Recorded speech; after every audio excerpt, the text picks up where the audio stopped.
Oh, yeah, Harrison Ford, take a look at what I get every day, whether I want it or not. And God love him, I swear to God, Harrison Ford has no idea who I am. America loved Regis Philbin for 30 years, but what they didn't know was happening behind the cameras. In 2023, sealed court documents revealed that ABC paid $275 million to silence 11 former employees. The money went through a secret shell company. Each person signed contracts worth up to $1 million to never speak about what really happened on set. One wardrobe assistant got $365,000 and lifetime health coverage. When 3 people finally broke their silence after Regis died, the truth was uglier than anyone imagined. This isn't the morning show you remember. On September 10, 1988, something unusual happened on American television.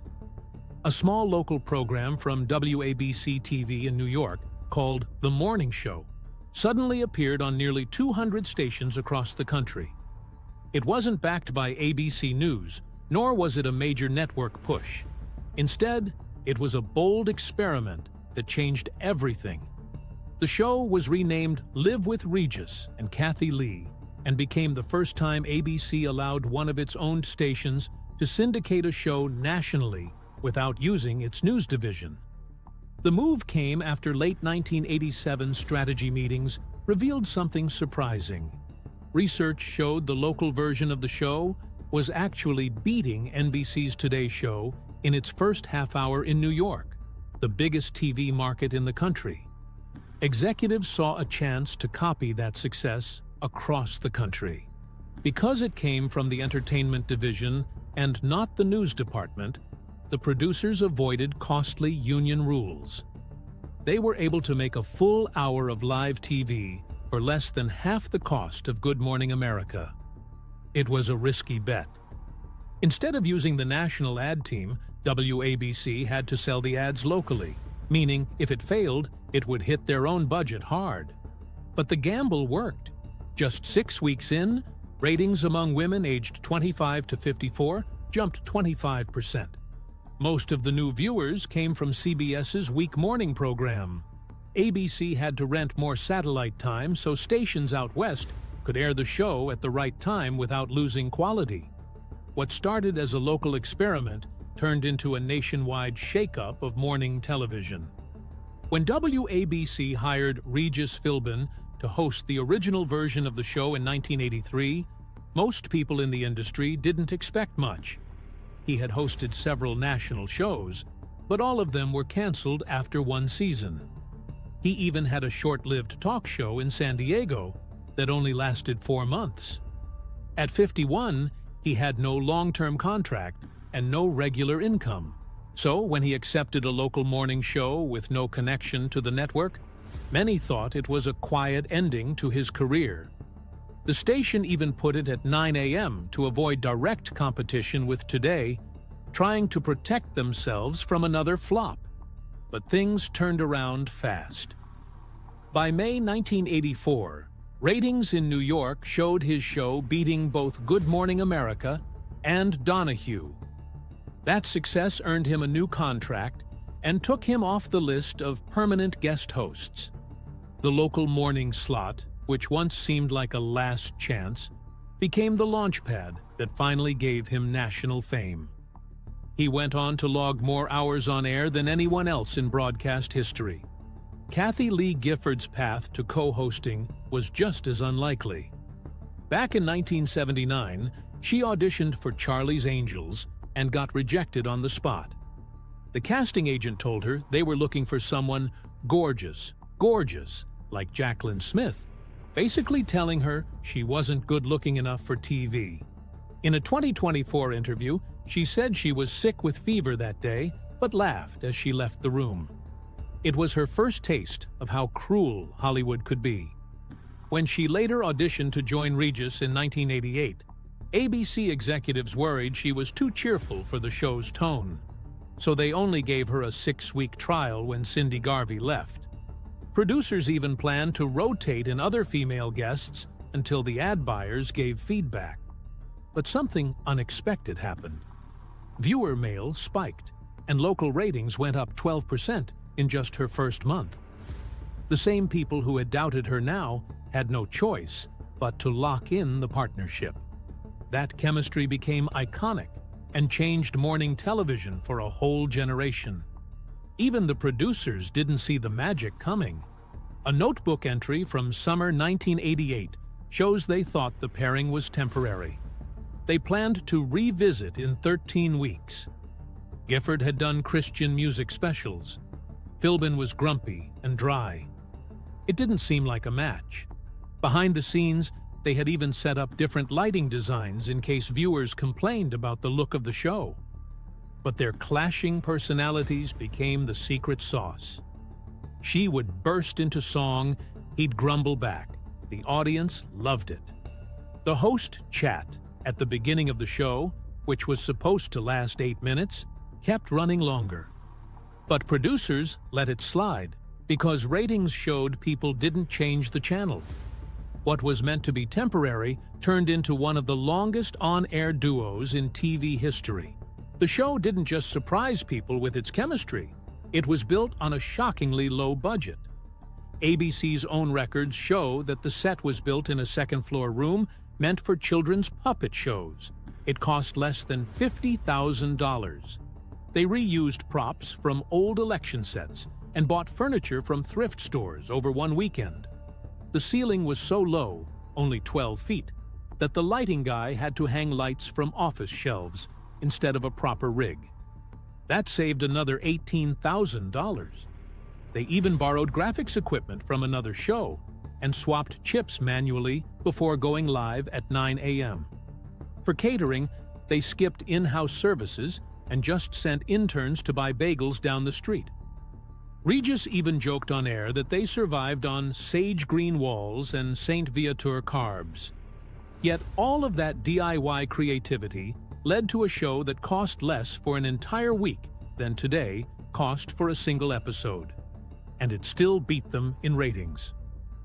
On September 5, 1988, Buena Vista Television, Disney's syndication arm, launched the show nationally. It went from airing only in New York to appearing in 124 markets overnight. By the end of 1990, it was in more than 200 markets, reaching 98% of households. No daytime show had ever spread that fast without network support. Disney gave stations 5 out of 7 local ad minutes and covered all promotion costs, which smaller stations usually had to pay themselves. They spent almost $12 million on marketing in the first 18 months, the kind of budget usually saved for big primetime shows. But it worked. By November 1989, the show was ranked #1 among women 25 to 54 in 117 cities. By 1991, top stations were paying $60,000 per episode to air the show, 3 times more than they paid just 3 years earlier. Between 1990 and 1992, Live didn't just win its time slot, it dominated it. Nielsen numbers show that in February 1991, the show averaged a 5.4 household rating and a 22 share in 212 cities. In the key demo of women aged 18 to 49, it hit a 6.1 rating. That was 40% higher than the closest competition, even beating other ABC shows. Some ABC stations had to move their own network programs to protect this gold mine. On February 11, 1998, the show aired a special segment where Regis got a colonoscopy on live TV. That one stunt drew an 8.0 rating and 30 share in New York alone. It was the highest number for a local morning show since the replay of the royal wedding in 1981. When Disney bought ABC fully in 1995, it folded Live into its massive corporate machine. Financial reports from that time show the show making $114 million a year. That included $74 million from ads, $17 million from international licensing, and $23 million from Disney-related promotions like theme park events and cruise packages. Disney used smart bundling to raise ad rates. A 30-second spot that cost $24,000 in 1994 went up to $36,500 in 1997. That 52% increase was even higher than what Oprah or Donahue achieved. In a 1997 earnings call, Disney credited Live with generating over a quarter of all profit for Buena Vista's TV division. By the mid-1990s, the shiny image of Live with Regis and Kathie Lee began to crack. It started in June 1996, when human rights investigator Charles Kernighan exposed a shocking secret. He revealed that girls as young as 13 were sewing Kathie Lee-branded dresses in a Honduran factory for only 31 cents an hour. They were forced to work 70-hour weeks, endured strip searches, and were even hit for talking. Many had to give up their education. The clothes were part of the Kathie Lee collection, which was already bringing in about $300 million a year in sales for Walmart. To make sure the story hit hard, Kernighan sent 2 handwritten warning letters straight to WABC's lobby, knowing Kathie Lee would see them while live on the air. On June 14, 1996, she broke down in tears, claiming she had no idea. Soon after, it was discovered that Walmart had quietly moved production to Nicaragua months earlier, leaving the Honduran girls without 4 weeks of pay. The fallout was brutal. Kathie Lee's Q score, a measure of likability that drives endorsements, dropped from 25 to 14 in just 1 week. Within 48 hours, more than 40 advertisers, including Carnival Cruise Lines, pulled out. For the first time, the feel-good morning show looked connected to something ugly, and viewers noticed the cracks behind its sunny image. But there was more brewing behind the cameras. Internal ABC memos from 1995 show Regis Philbin growing frustrated with Kathie Lee's constant on-air stories about her children, Cody and Cassidy. One memo dated May 3, 1995, complained that he couldn't get a single joke in because she had spent 5 straight minutes talking about teething.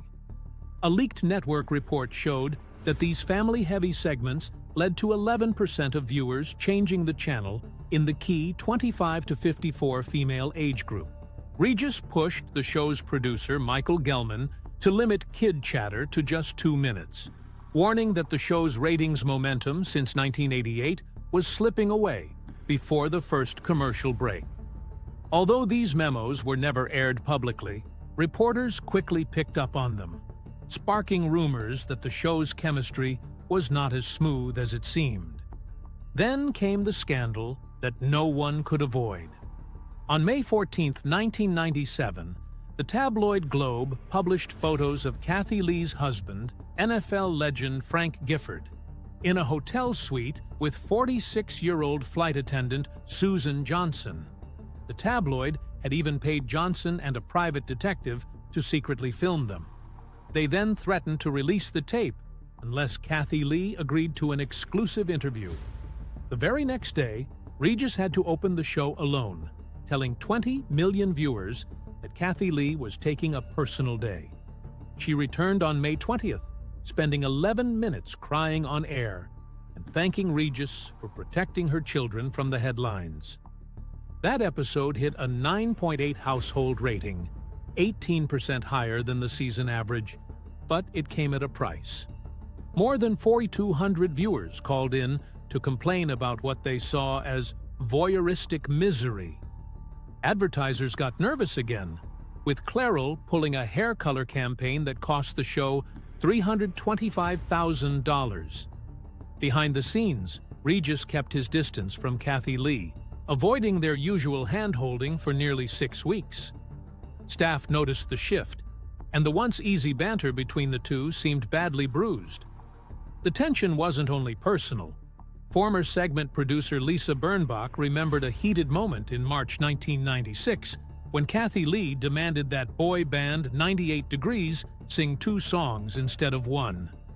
Regis quickly shot back that if they performed twice, he wanted a stand-up comic on the show to balance it out. By 1997, arguments like that were common. Production notes from the year show 37 guest segments canceled or rearranged after on-set disputes. In one email, Gelman warned that Julia Roberts refused to return after witnessing a host argument. Staff turnover hit 28%, twice the daytime TV average, as crew members grew tired of the constant power struggles. Things got so bad that in November 1997, ABC brought in a conflict resolution consultant, a step usually reserved for primetime dramas, not morning talk shows. Money then became the next battleground. In February 1998, when talks for a new syndication deal began, Regis learned that Kathy Lee was making $7 million a year, $2 million more than him. This stung, given that he had logged over 15,000 on-air hours, a Guinness record, and was credited with delivering the big interviews that affiliates promoted heavily. Backed by surveys showing his popularity at 72% compared to her 51%, Regis demanded pay parity. His agent Jim Grucho pushed for a 3-year deal worth $45 million, along with retroactive parity. ABC threatened to replace him with guest hosts, but Regis fought back, even skipping a May 11th promo shoot, which forced the network to air commercials with only a blurred silhouette of him. Disney's CEO Michael Eisner eventually stepped in just weeks before the July deadline, approving a $15 million per year contract to match Kathy Lee's salary. It raised the show's costs by 21%. Though the deal kept him on air, insiders saw a chill set in. Regis stuck to reading cue cards word for word, avoiding Kathy Lee's ad-libs. Their partnership, once built on charm, now seemed held together by contracts and accountants. When Kathy Lee finally left in 2000, Kelly Ripa stepped in. But her time on the show brought its own struggles. For her first 4 seasons, from 2001 to 2005, her office was a former janitor's closet on the 2nd floor of ABC's studios. It had no windows, an exposed mop sink, and a single folding chair. While Regis had a spacious corner office with cedar wardrobes and a private dressing lounge, Kelly was left to balance her laptop on an industrial cleaning cart whenever the room filled with supplies. Even when executives finally gave her a desk in 2005, they simply bolted it to the same wall. She stayed there until Regis retired in 2011. Stagehands often joked about the difference, noting that Regis had a gold-leafed nameplate while Kelly had a post-it. Her pregnancy years brought more challenges.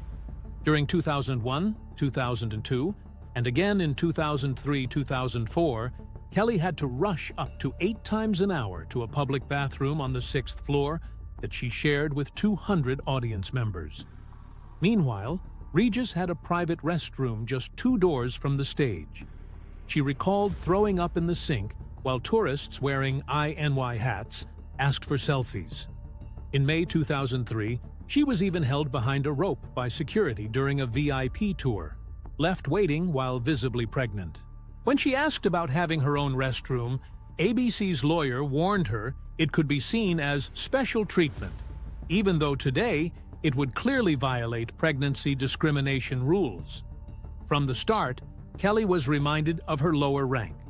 On January 11, 2001, the day she was officially offered the co-host spot, her agent was told, "They want you to know who your boss is." That phrase was repeated to her again on her very first day. Just before her debut broadcast on February 5, 2001, Regis saw her arrive with her hair and makeup team and joked off camera, "Oh, Gelman, it's got an entourage." Crew members laughed, but Kelly later said it felt like a branding iron, a reminder she would always be seen as the junior partner, no matter how successful the show became. For much of her first decade, she was excluded from major creative decisions. She often discovered guest lineups only when reading the teleprompter live. She would walk onto the stage to see themed sets she hadn't known about. In 2010, when she asked about joining the affiliate tour schedule, a producer emailed back that they didn't want to muddy the waters because she was talent. In one case, ABC Standard staff even labeled a memo Host 1 for Regis and stand-in for Kelly. She kept it in her journal as proof of how the show treated her. For years, the studio garage told the story without saying a word. Regis Philbin's parking spot was only 20 paces from Stage 4's side door. It was sheltered and freshly painted twice a year. Kelly Ripa, on the other hand, had to park in the public lot on 66th Street, a 4-minute walk through Manhattan winters. Inside the building, the gap grew wider. In 2005, Regis's dressing room budget topped $85,000. It included a daily sushi chef and 2 full-time valets. Kelly's update cost only $9,200, mostly a fresh coat of paint, and she was told to bring her own snacks. Female associate producers say they were denied courier service for wardrobe runs that their male peers received right away. Instead, they had to drag 50-pound garment bags through the subway after 14-hour taping days. Even the perks carried a clear split. Male hosts picked limo colors and call times. Women got a MetroCard. In 2009, payroll records leaked, showing male on-air talent received an average of $2,150 each week as an appearance prep stipend. Women averaged $180, a 13-to-1 gap. Staffers later revealed this was no accident. It was written into the show's 1999 operating manual, which described Regis as the primary talent entitled to priority resources, while co-hosts were called secondary support. The manual stayed that way until 2011, 6 months after Regis stepped down. Former segment producer Dana remembers Monday mornings that set the tone. At 6 a.m., Regis and 3 senior male executives met to go over the weekend's golf rounds before planning the show.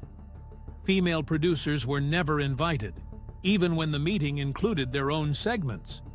Between 2003 and 2010, official minutes recorded 472 production decisions about guest bookings, budgets, and theme weeks. Women appeared in less than 8% of them. One junior booker submitted an interview proposal for Michelle Obama.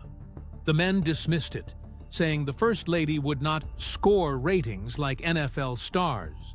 When she pushed back, she was reassigned to audience wrangling. A Harvard study later showed that male-to-male networking could explain up to 40% of promotion gaps. Liv followed that pattern exactly. Between 2002 and 2010, every promotion above line producer went to a man. The exclusion was open. In 2007, a Christmas party invite read, "No +1s unless you swing a 9-iron." Crew members still recall January 12, 2006. During a break, a teleprompter froze. Regis shouted, "Are you illiterate morons?" and slammed the script against a camera lens so hard it cracked the matte box. The studio audience heard every word. A camera assistant named Luis was told to apologize for making Regis look bad. Though the fault was a software glitch, other reports tell similar stories. On April 3, 2008, Regis scolded a 23-year-old intern on stage for mispronouncing Guy Fieri's name, calling him stupid. On November 17, 2009, he threw a stapler that stuck in a curtain inches from a lighting tech's head. Researchers classify these moments as verbal assaults that destroy psychological safety. Several crew members asked for transfers. 2 filed OSHA complaints for continued public humiliation. None were upheld.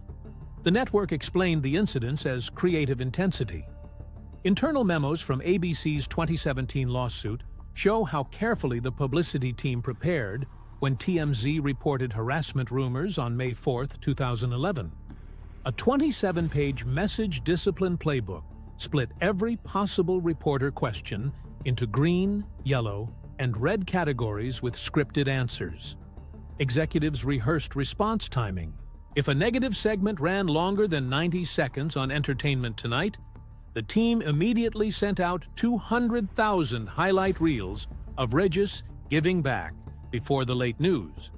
Tracking sheets show the plan worked. Nielsen ratings for the week of May 9, 2011, dropped only 4%, about half what ABC Research had predicted. One clause in the memo warned staff not to mention Regis's pending contract expiration. Executives believed the idea of turnover caused bigger rating drops than misconduct stories. By mid-June, the memo declared success, noting ratings stabilized and urging a shift to the narrative of national treasure fatigue. In April 2023, sealed ledgers surfaced during ABC's discovery process. They confirmed what insiders had whispered for years. From 2002 until Regis's farewell in November 2011, the network sent at least $2.75 million through a Delaware shell company called Foggy Day Productions, LLC. The money went to 11 former Live employees, each agreement tied to a 14-page non-disclosure contract. One settlement dated August 12, 2007, gave a wardrobe assistant $365,000 plus lifetime health coverage. In return, she promised never to share allegations that Regis had created a hostile or sexually charged workplace. The contracts carried penalty clauses of $1 million per breach, an unusually high figure outside the defense industry. After Regis's death in 2020, 3 recipients broke their silence. ABC threatened to claw back the funds, but whistleblower lawyers called it an empty bluff. The records made clear the strategy: pay enough to secure silence while keeping the amounts low enough to avoid SEC reporting rules. The show also turned to celebrity voices. Within a day of the TMZ report, Kathie Lee Gifford received a request from ABC's crisis team. They asked her to appear on Today and deliver a 25-second defense of Regis's Irish Catholic warmth. On May 5, 2011, NBC cameras showed her doing exactly that. Booking records reveal she was just the first. Over the next 10 days, the network lined up 17 more friendly voices, from Alex Trebek to Kelly Osbourne. Each received first-class flights and $10,000 as an appearance coordination honorarium. A Gallup poll that month showed Regis's trustworthy score among women aged 25 to 54 rose 11 points after the testimonials.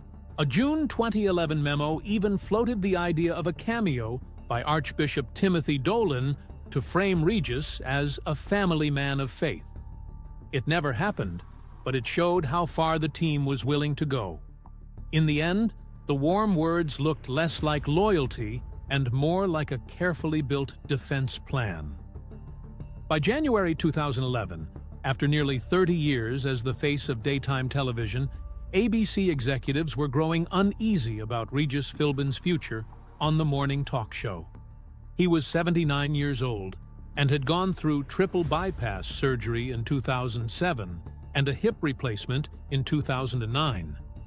Those health struggles left the network worried about what might happen during the live broadcasts.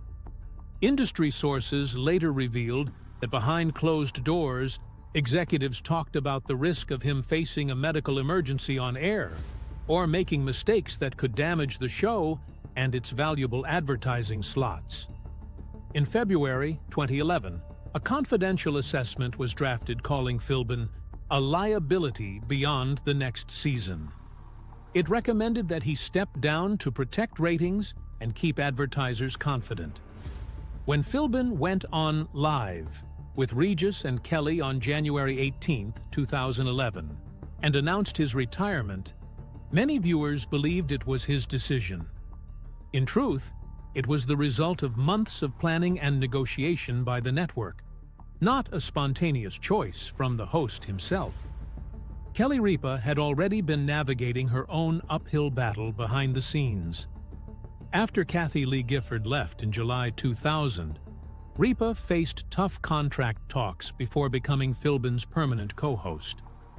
Executives handed her a strict list of rules, which included using Philbin's hair and makeup team, no wardrobe services, no paid maternity leave, and only a cubicle instead of a private office. For someone whose name was tied to the show, These terms were almost unheard of. In her book, Livewire, Long-Winded Short Stories, she recalled being told by ABC daytime president Angela Shapiro to know who your boss is, a warning that made clear where the power stood. Yet Ripa managed to slowly gain ground. She secured small budget increases, space for her own branded segments, and even veto rights over guests. By 2005, memos inside the network showed she had gone from underdog to essential partner, placing herself in a strong position for the day Philbin would eventually leave. When Philbin's farewell finally came on November 18, 2011, the broadcast looked like a celebration, drawing the show's highest ratings in 2 years. The two-part special featured celebrity cameos and a reunion with Kathy Lee Gifford. But much of what aired was carefully shaped to hide the reality of his final months. According to production notes, producers cut out moments where Philbin spoke openly about feeling pushed aside by the network and showed frustration with Ripa.